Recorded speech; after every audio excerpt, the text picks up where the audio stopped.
The breaking news now regarding singer R. Kelly. We are learning now he has been sentenced to 30 years in prison after being convicted of sex trafficking and racketeering in connection with recruiting women and children for sex. I'm very tired of all of the lies.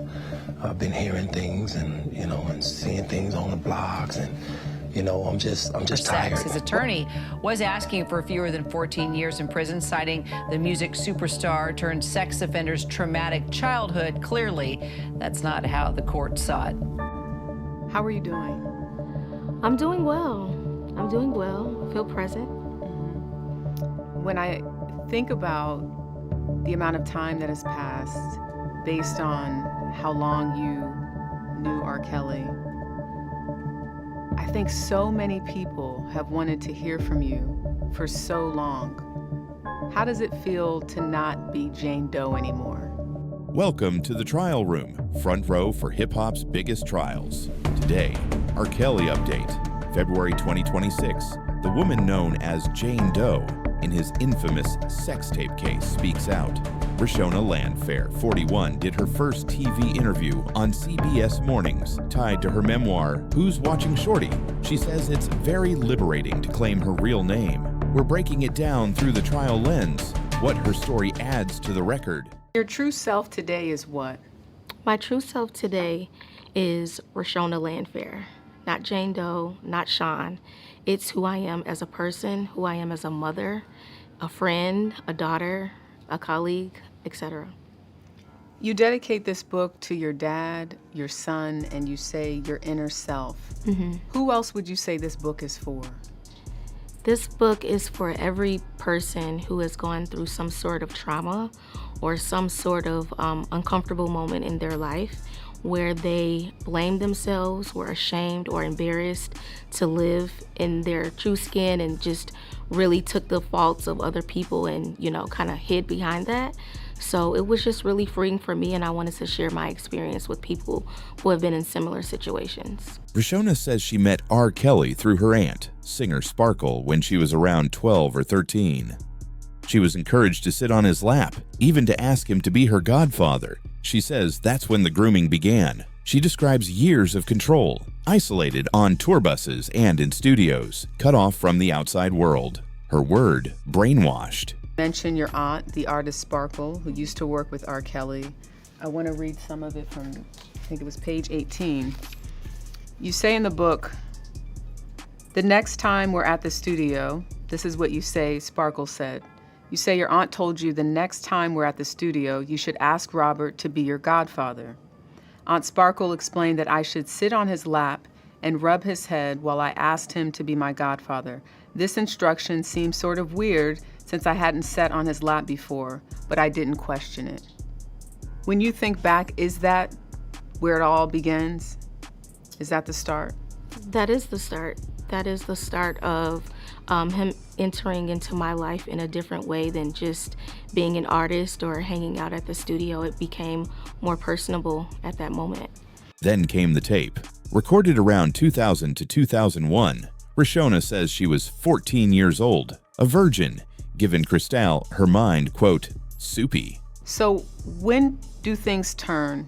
And I know you go into great detail, the early stages and why this is so complicated, your mindset at that time.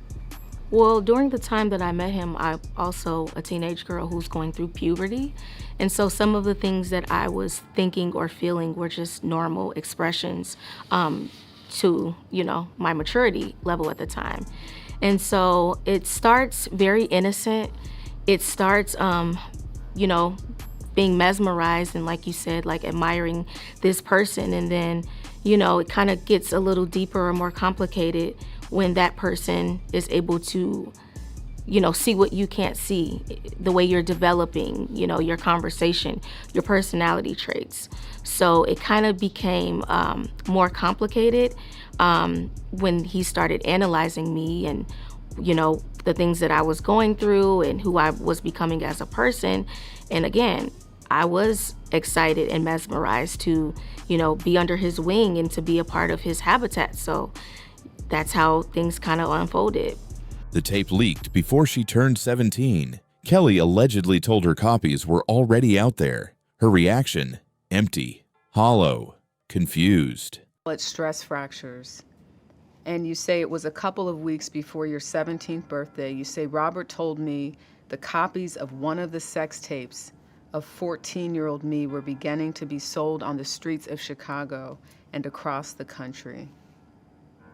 Your reaction to that when you think about hearing those words from R. Kelly, that this tape is out there, and you were 14 years old? I was empty. I was very hollow inside. I was very confused, didn't know what to expect, and I was embarrassed. Instead of protection, the public turned it into jokes, mockery, memes. She says she felt displayed, not defended. At the 2008 trial, she lied and said it wasn't her, not because it wasn't true, but because she was afraid. Kelly was acquitted, but the tape never went away. Take us to why it was so complicated for you and your family, and what you said to your parents. It was very complicated. My dad wanted to make the right decision, and he was not okay with anything that took place.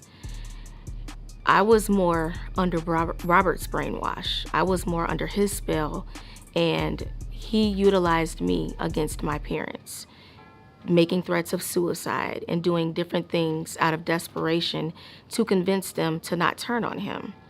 And because I had been groomed for so long to carry out this mission and also not want that girl on the videotape to be myself, I thought in my little mind that maybe that was the best approach.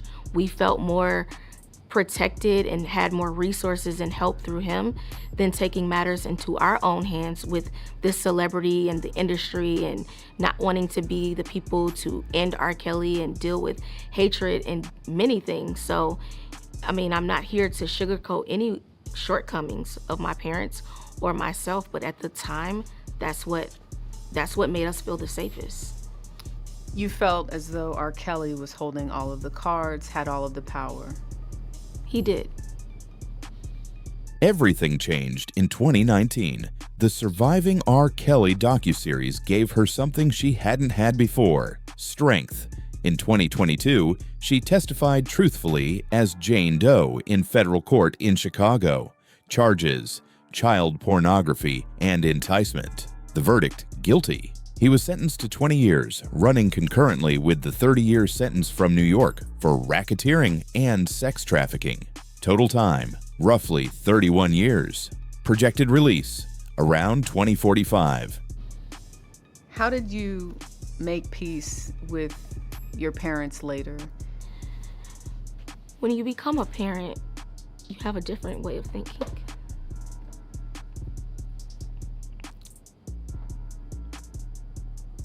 But I also look at the other women and the other survivors and the other, people who, he dealt with, who lost total communication with their parents and their families and literally lived everything that he made them think or everything that they made him feel. Yeah.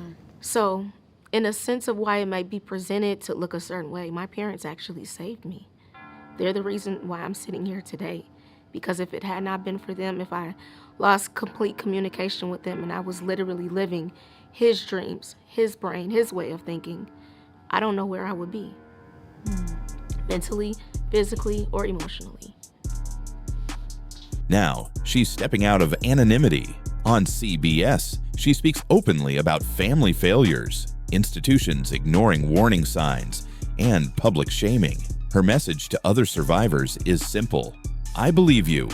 I see you. She's 41 now, works at a high school. She says she still hears R. Kelly's music, but continues focusing on healing. Her words: my true self today is Reshona Landfair. That's one of my biggest regrets, not telling the truth. But again, when I have been trained and groomed since I was age 13, I started believing the lies that I was telling. It was very foggy and unclear on what I really felt versus what was right or what was wrong. And even in moments where I despised Robert, I still lied for him. When I look back at that trial, even this idea that people who were not part of the jury were able to see some of that video. And the jokes that came from the video, because we're talking about seeing a person at the time, not knowing who it is, for sure, being urinated on and talked about. Do you look at even the justice system as not protecting you to some extent? I mean, thinking about that video being played before a gallery of everyday citizens? I definitely think things could have been handled differently. I'm happy I wasn't there to witness everyone watching that. To the world imagery, I was not made to be a victim. I was a mockery.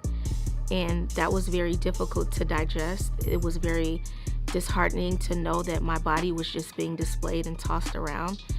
And, when I look back on it, I wish things could have been done differently, but those are all of the things that I had to internalize. How were you able to sit through the trial in the parking lot? Because I think to know that you were so close to the trial that could have put R. Kelly away back then, and listen to his instruction. Don't watch television. Don't read the paper. I mean, this wasn't the same, social media wasn't a thing in 2008 the way that it is now.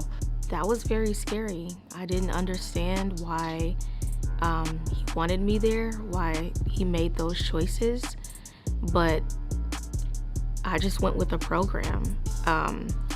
It was very difficult because I would also be paranoid, like, what if somebody raids the bus, or what if, the wrong person walks on here?